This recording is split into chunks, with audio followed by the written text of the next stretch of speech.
ঠিক করে রাখ। সোহিনী, হ্যাঁ মাসিমা। গয়না শাড়ি কই রাখছস? আমার ঘরে রেখেছি মাসিমা। এই রাই, একটু জান আমার ঘর থেকে নিয়ে গিয়ে। Sohini aunty, I am really sorry, আমার না এসব একদম ভালো লাগছে না।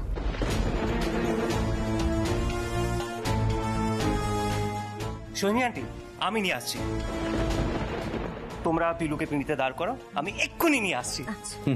ওমা বলছি দাদারে ডাকো। হ্যাঁ ডাক, বড়দিনই তো আবার 10 খান কথা শুনে আনিব কখন।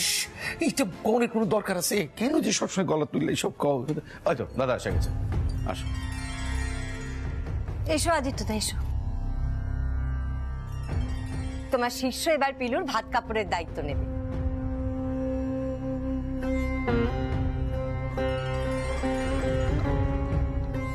পিলু এসো, পিড়িতে এসে দাঁড়াও। এসো, যাও।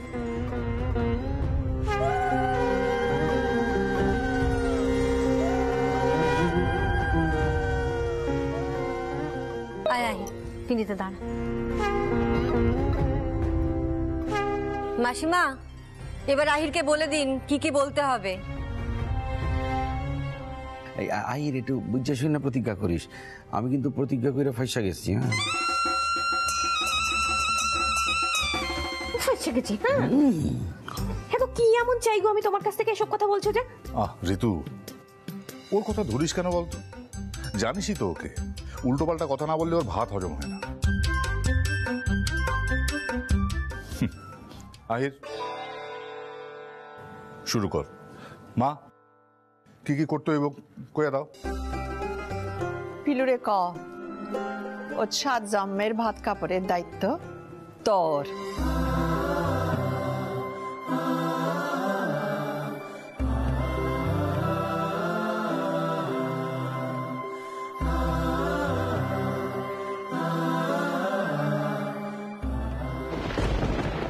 দাদা, তার আগেই ভাতের থালাটা তুমি ভালো করে ধরো।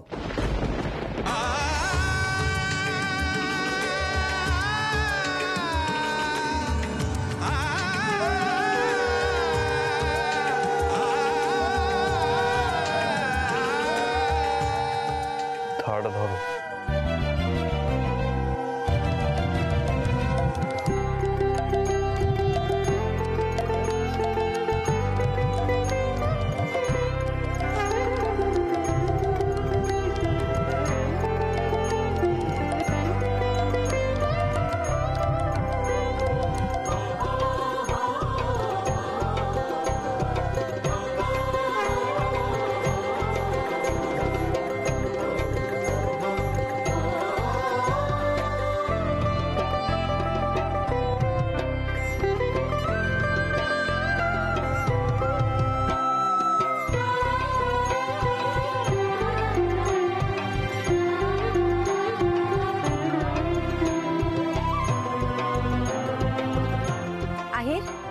মাসিমা যা যা বললেন বল এবার।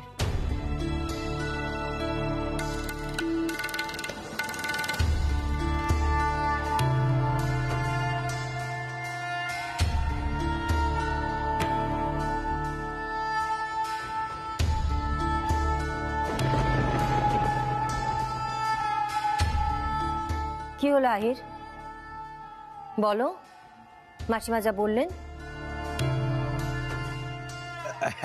কইবখন এত তাড়াহুড়ার কি আছে, কইয়া দিবখন। এটা না বলতেছি কি, ভাতের থালা তো ঠিক আছে, তার আগে ওই শাড়ি আর গয়নার থালাখানা দিয়ে দিলে ভালো হয় না? মানে ওইখানেই তো আসল, ঋতুজা তো তাই কয়।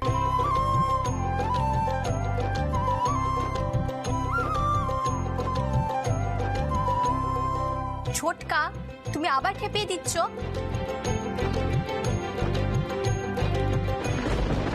এইবার শাড়ি গয়না। এই আহিদা, বলছিলাম যে আমাদের ভাত কাপড়ের দায়িত্বটাও নিয়ে নাও গো, তাহলে বেঁচে যায় আর কি। রঙ্গন এখানে বড়রা রয়েছে, কি ফাজলামি শুরু করছিস বলতো? নে আহির, এনে।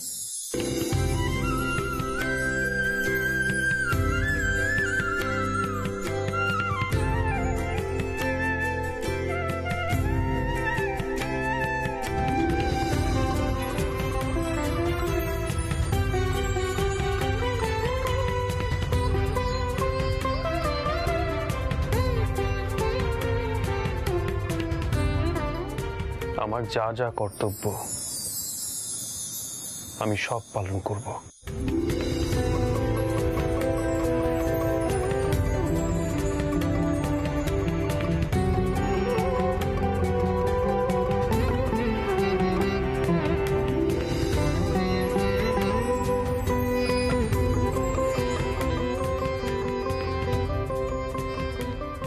তাহলেই হবে তো ঠাম্মা?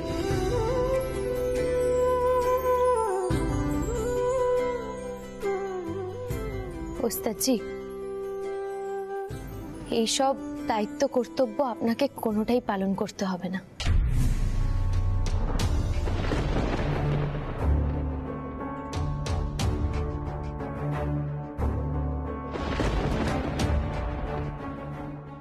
আপনি শুধু আমার গান শেখার দায়িত্বটা নেবেন তো?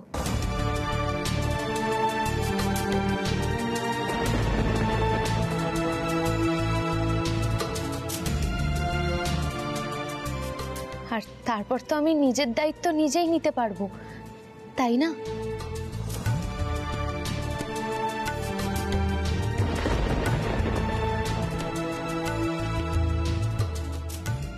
শোন আই, বইয়ের কথাখানা শোন। তোরা বড় কৃপণ হইয়া গেছস রে, সামান্য সম্মানটুকু দিতেও সংকোচ করস।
রঞ্জা, কোন ধরনের অসভ্যতামি হচ্ছে এটা? কেন বাবা? আমি তো কোনো ভুল করিনি। আমি তো ওর কথাই রাখলাম। ও তো নিজেই বললো যে ও ওইসব শাড়ি গয়না কিচ্ছু চায় না, শুধু আহিদের কাছে গান শিখতে চায়।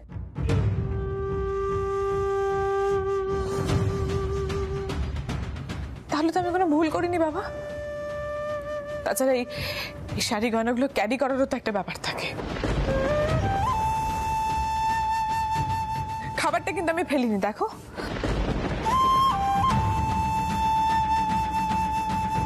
ও একদিন আমাকে নিজেই বলেছিল যে যে অনেক গরিব মানুষের আছে যারা নাকি খেতে পায় না।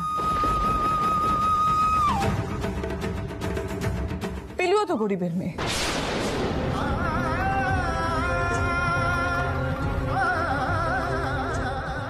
আমাদের বাড়িতে না হয় একটু খেতে পাবে, তাতে আর এমন কি।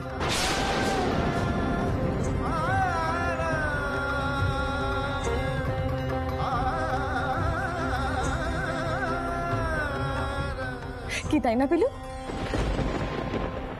ছোট ম্যাডাম, এসব কিচ্ছু আমার লাগবে না। আর আপনি ঠিকই বলেছেন, এই শাড়িতে আমাকে মানাবেও না।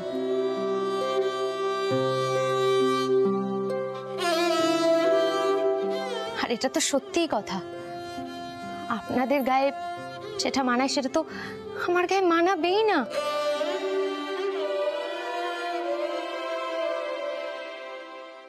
তাই যার জিনিস তাকে ফিরিয়েটা দেওয়া ভালো। মামুনি, এ নাও, ধরো।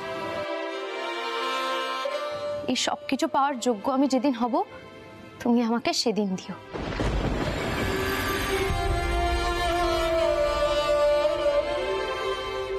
এমনিতেই তো কত কিছু দিয়েছো মামুনি আমাকে।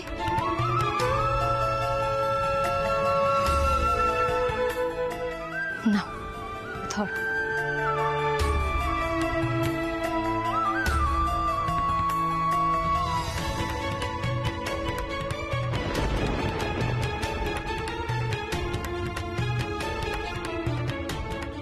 ছোট ম্যাডাম, এই শাড়ি গয়না কিন্তু আমার নয়, মামুনির।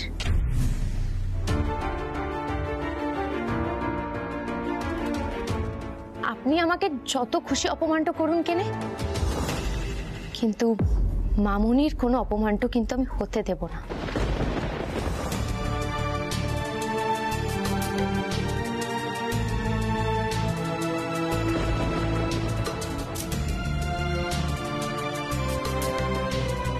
মামুনি আমাকে এত ভালোবেসেছে, এত সম্মানটা দিয়েছে, তাই মামুনির কোনো অপমানটা কিন্তু আমি হতে দিতে পারি না। বাহ, চমৎকার।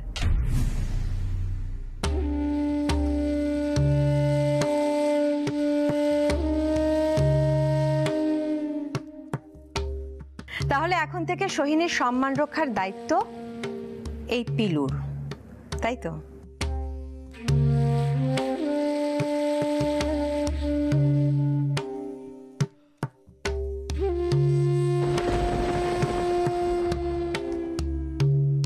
সোহিনী, ছোট্ট আহিরের হাত ধরে যখন তুই এই বাড়িতে এসেছিলিস তখন এই মেয়েটা জন্মায়নি পর্যন্ত।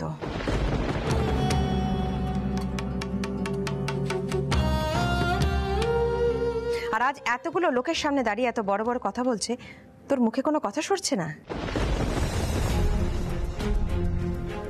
অবশ্য সরবেই বা কি করে, তোর তো নীতিবোধ বিসর্জন দিয়েছিস। রিজুলা, এখানে এ বিষয় নিয়ে কোনো কথা হোক আমি চাই না, কোনো কথা নয়।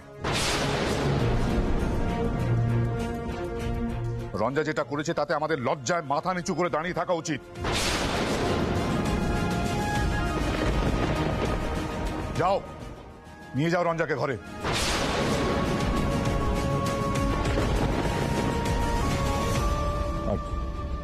সোহিনী, রঞ্জার হয়ে আমি তোর কাছে ক্ষমা চাইছি রে।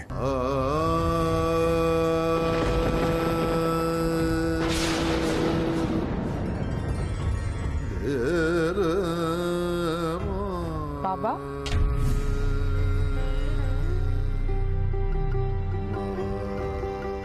কেন বাবা, আমি কি করলাম?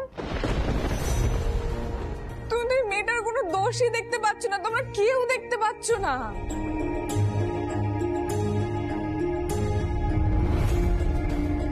আমার বিয়ের দিন এই মেয়েটা নিজের গ্রামের লোকজনদেরকে নিয়ে এসে মিডিয়ার সামনে এত কিছু বলালো, তোর তো তাতে কিছু যাই আসলো না।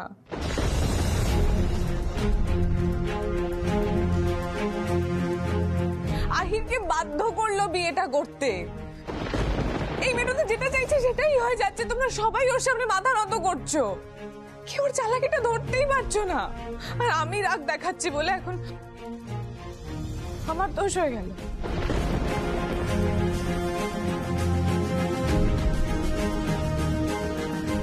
আহির, আহির, তুমিও আমাকেই দোষী ভাবছো, তাই না? সিঞ্জিনি, তুমি রঞ্জাকে ঘরে নিয়ে যাও। রঙ্গন, তুইও যা, ও নিজের মধ্যে নেই, যাও। ওর কি নিজের মধ্যে থাকার কথা আহির?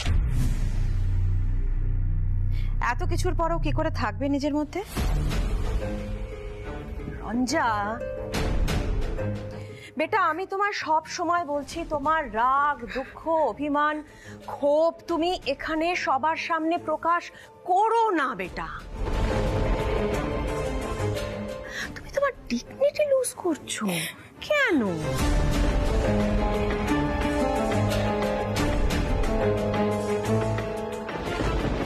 তোমার মা আছে তোমার সঙ্গে রঞ্জা, মা আছে, মা থাকবে তোমার সঙ্গে, ডোন্ট ওয়ারি।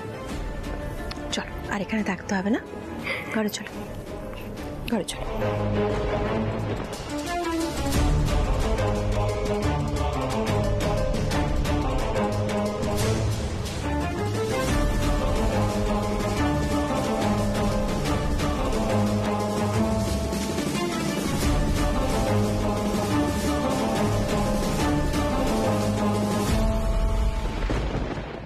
মা, আমি তোমাকে বারণ করেছিলাম, এইসবে কোনো প্রয়োজন ছিল না। কিন্তু গুরুজির মুখটা কোথায় থাকলো?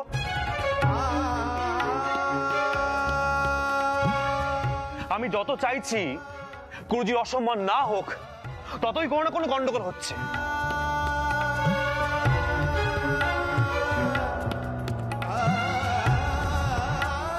এসবে কোনো দরকার তো ছিল না মা। আহির, তোর গুরুজির সম্মান এত সহজে যায় না রে। আমি তো আগেই বলেছিলাম তোদের জীবনে ঝড় আসতে চলেছে, কিন্তু যে ঝড় উঠেছে সময় মতো চলেও যাবে, থেমে যাবে।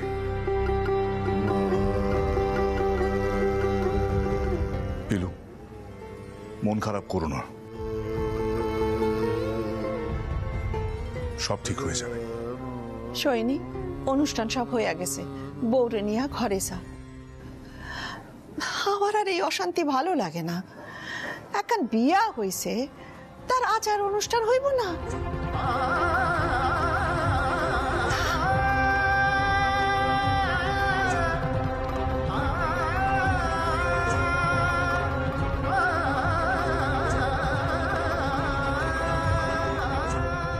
বজরংবলী, এই সব কিছু কাটিয়ে সবাইকে আনন্দে রাখতে হবে, মামুনি যেমন বলেছে।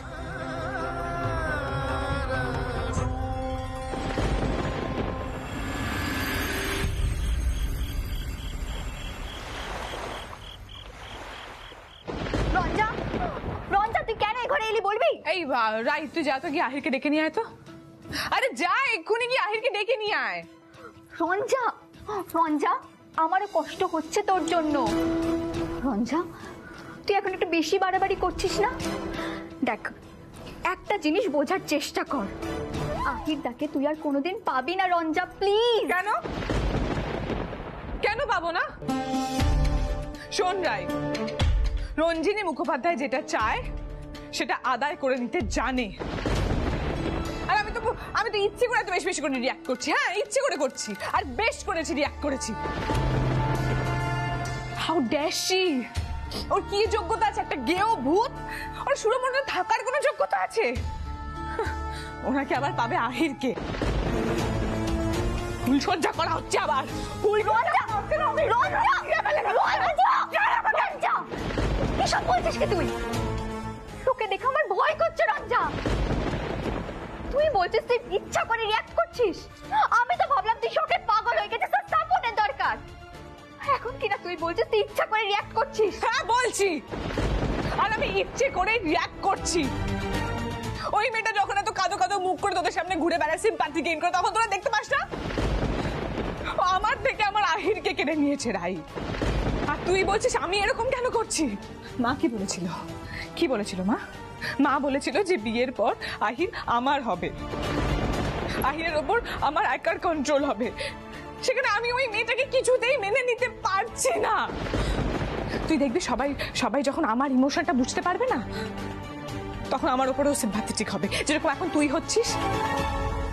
তখন ওই মেয়েটাকে আমার এই বাড়ি থেকে বের করে দিতে 2 মিনিট সময় লাগবে না।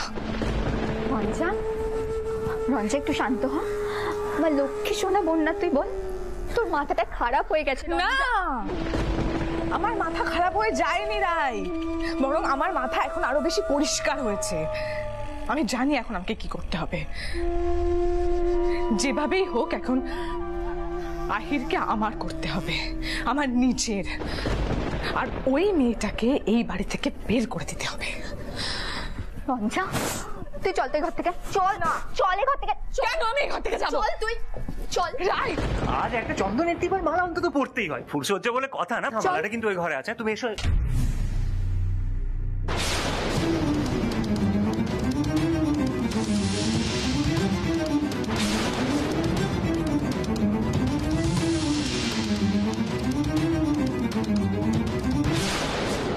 এই যে মালা পড়বে। রঞ্জা, এসব কি হচ্ছে? তুমি কি আরম্ভ করেছো বলো তো? এসব কি হচ্ছে রঞ্জা? একই প্রশ্ন তো আমিও তোমাকে করতে চাইছি আহির। এসব কি হচ্ছেটা কি? তুমি কিন্তু শুধু আমার, আর আমি কিন্তু আমাদের মাঝখানে আর কাউকে আসতে দেব না। এসো।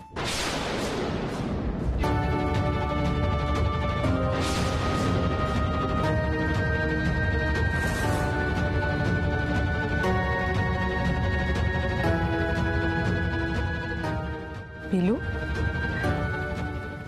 খুব আনন্দ হচ্ছে না কিভাবে নিজের ষড়যন্ত্রে সাকসেসফুল হয়ে গেলে?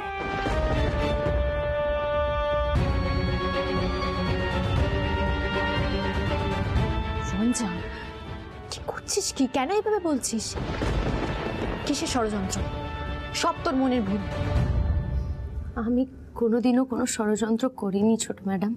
তাই নাকি? তুমি এখনো এটা বলবে তুমি কোনো ষড়যন্ত্র করনি? আরে তুমি আহিরকে বিয়ে করে নিলে।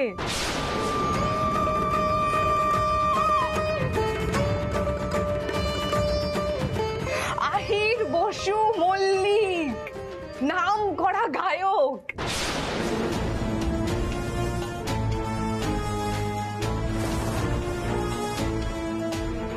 তুমি তো গোড়া থেকেই আহিরকে চাইতে, সেটা আমি বুঝতে পেরেছিলাম। শুধু প্রমাণ করতে পারিনি, আর তাই তুমি আহিরকে বিয়ে করতে পারলে।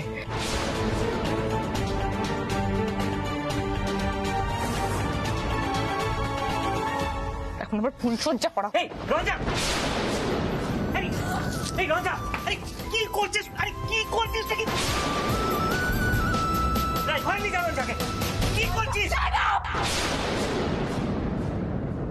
আমি আর কারোর কোনো কথা শুনতে বাধ্য নই। তোর তো দেখছি এই মেয়েটার উপর খুব সিম্প্যাথি। এটা আমার মায়ের বাড়ি, আমার বাবার জন্য এখানে ছাত্রছাত্রী আসে, আমার বাবার প্রতিপত্তি। আমি কিন্তু কারোর কোনো কথা শুনতে বাধ্য নই, তুই আমার কথা শুনতে বাধ্য।